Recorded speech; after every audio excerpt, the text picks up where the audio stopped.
Pernahkah kita benar-benar berhenti sejenak dan bertanya dengan jujur, bagaimana mungkin sebuah negara seperti Indonesia yang terbentang tepat di garis khatulistiwa, diberkahi curah hujan melimpah sepanjang tahun serta memiliki tanah vulkanik paling subur di dunia, justru masih bergantung pada impor gula dalam jumlah yang begitu besar? Ini bukan sekadar pertanyaan ekonomi.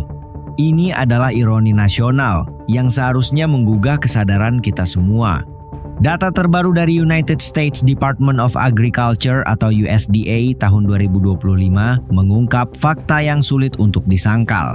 Konsumsi gula nasional kita telah mencapai angka 7,7 juta ton per tahun. Namun di sisi lain, produksi dalam negeri hanya mampu menyentuh angka sekitar 2,6 juta ton. Artinya, ada selisih lebih dari 5 juta ton yang harus ditutup melalui impor. Sebuah angka yang bukan hanya besar, tetapi juga mencerminkan ketergantungan yang mengkhawatirkan. Setiap tahun devisa negara mengalir keluar hanya untuk membeli gula dari negara lain.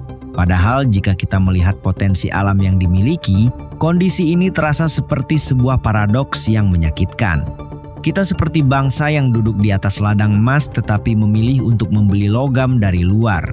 Pertanyaannya, di mana letak kesalahannya? Apakah kita kekurangan sumber daya, ataukah kita salah dalam memilih jalan?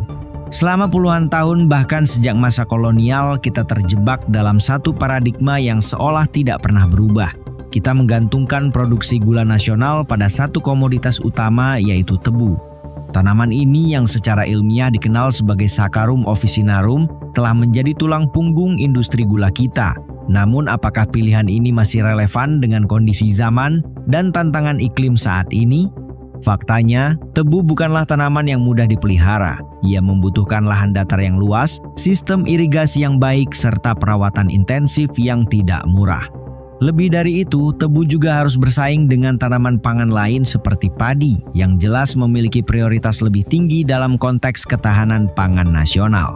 Ketika perubahan iklim datang menghantam, kelemahan sistem ini semakin terlihat jelas. Fenomena El Niño yang membawa kekeringan panjang diikuti oleh La Niña yang menghadirkan curah hujan berlebih hingga awal 2026 telah memberikan pukulan telak bagi produktivitas tebu.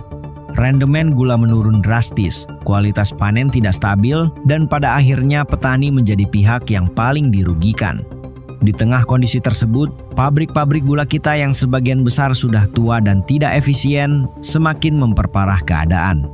Akibatnya solusi yang diambil hampir selalu sama dari tahun ke tahun. Impor, sebuah jalan pintas yang seolah praktis, tetapi sebenarnya memperdalam ketergantungan. Kita seperti terjebak dalam lingkaran yang tidak pernah berujung, di mana masalah lama terus diatasi dengan cara yang sama tanpa pernah menyentuh akar persoalan. Namun di balik semua itu, ada satu potensi besar yang selama ini justru kita abaikan.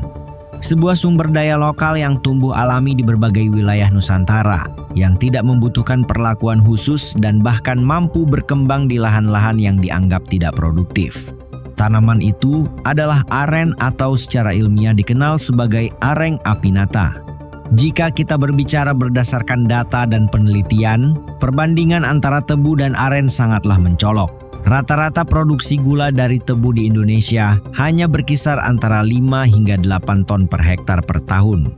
Angka ini pun dicapai dengan biaya produksi yang tinggi serta proses yang cukup merusak struktur tanah karena sistem tanam ulang yang terus-menerus. Sebaliknya, aren menawarkan sesuatu yang jauh lebih menjanjikan. Berdasarkan berbagai riset lapangan dan pengalaman praktisi, 1 hektar kebun arenasi optimal mampu menghasilkan antara 20 hingga 25 ton gula per tahun.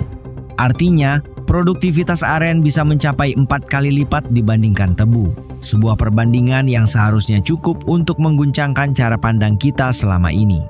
Namun, keunggulan aren tidak berhenti di situ. Tanaman ini memiliki karakteristik yang sangat unik dan sesuai dengan kondisi geografis Indonesia. Aren dapat tumbuh di lahan miring, di daerah perbukitan, bahkan di tanah kritis yang tidak bisa dimanfaatkan untuk pertanian konvensional. Akar pohonnya mampu menembus hingga kedalaman 5 meter, menjadikannya sangat efektif dalam menyimpan air dan mencegah erosi serta longsor. Tidak heran jika di beberapa daerah masyarakat menyebut aren sebagai ibu air. Ia bukan hanya sumber penghasilan, tetapi juga penjaga keseimbangan ekosistem. Menanam aren berarti tidak hanya berbicara tentang ekonomi, tetapi juga tentang konservasi lingkungan dan keberlanjutan jangka panjang. Sayangnya, ada satu stigma yang selama ini menghambat pengembangan aren secara luas. Banyak yang percaya bahwa aren membutuhkan waktu sangat lama untuk bisa dipanen bahkan hingga 10 tahun. Persepsi ini membuat banyak petani enggan beralih karena dianggap tidak memberikan keuntungan dalam waktu dekat. Namun, perkembangan ilmu pengetahuan dan teknologi pertanian telah menjawab kekhawatiran tersebut. Kini telah hadir varietas aren genjah yang mampu mulai berproduksi dalam waktu 5 hingga 6 tahun. Selain itu, pohonnya juga lebih pendek sehingga risiko kecelakaan bagi penyadap menjadi jauh lebih kecil. Ini adalah terobosan yang membuka peluang baru bagi petani untuk mulai melirik aren sebagai komoditas utama. Lalu muncul pertanyaan berikutnya, bagaimana petani bisa bertahan secara ekonomi selama masa tunggu tersebut? Jawabannya terletak pada sistem agroforestry, sebuah pendekatan yang menggabungkan berbagai jenis tanaman dalam satu lahan secara harmonis.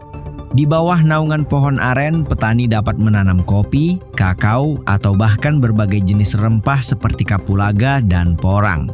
Dengan sistem ini, petani tidak hanya bergantung pada satu sumber pendapatan. Mereka bisa mendapatkan penghasilan harian dari nira, hasil tahunan dari tanaman sela, serta keuntungan jangka panjang dari pohon aren itu sendiri.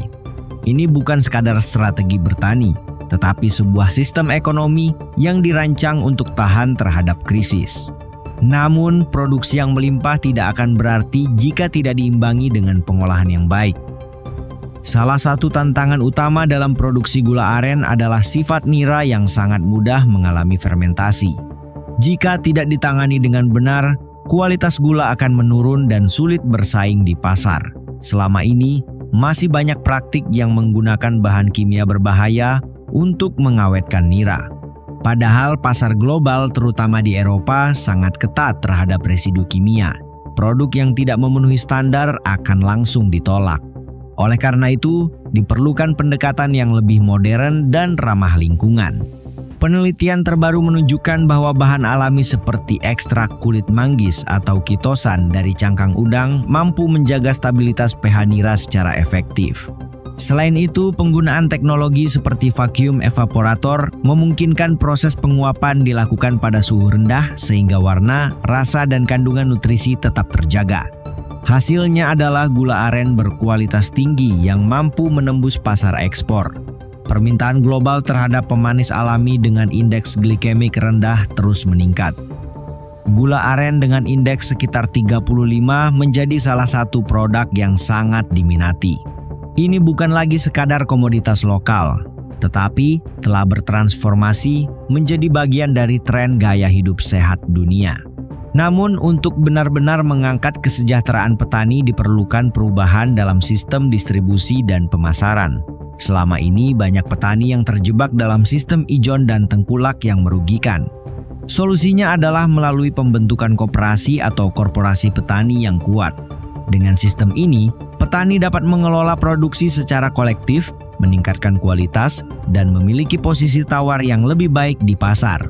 Beberapa contoh keberhasilan sudah terlihat di berbagai daerah, di mana petani mampu menembus pasar ekspor secara mandiri dan mendapatkan harga yang jauh lebih adil. Lebih jauh lagi, potensi aren tidak hanya berhenti pada gula. Nira dengan kualitas rendah pun masih bisa diolah menjadi bioetanol, sebuah sumber energi terbarukan yang sangat menjanjikan. Dibandingkan bahan lain seperti jagung atau singkong, proses produksi bioetanol dari aren relatif lebih sederhana dan efisien. Potensi produksinya bahkan bisa mencapai jutaan liter per tahun jika dikelola dengan serius. Ini membuka peluang besar bagi Indonesia untuk tidak hanya mencapai swasembada gula, tetapi juga berkontribusi dalam transisi energi bersih. Di titik ini, kita dihadapkan pada sebuah pilihan besar. Apakah kita akan terus mempertahankan sistem lama yang terbukti tidak efektif, ataukah kita berani mengambil langkah baru dengan memanfaatkan potensi lokal yang selama ini terabaikan? Aren bukan sekadar tanaman. Ia adalah simbol dari solusi yang lahir dari kearifan lokal, didukung oleh ilmu pengetahuan, dan relevan dengan tantangan masa depan. Ia adalah emas hitam yang telah lama ada di hadapan kita, menunggu untuk dimanfaatkan dengan cara yang lebih serius dan terstruktur. 2026 bisa menjadi titik balik jika kita mau bergerak bersama.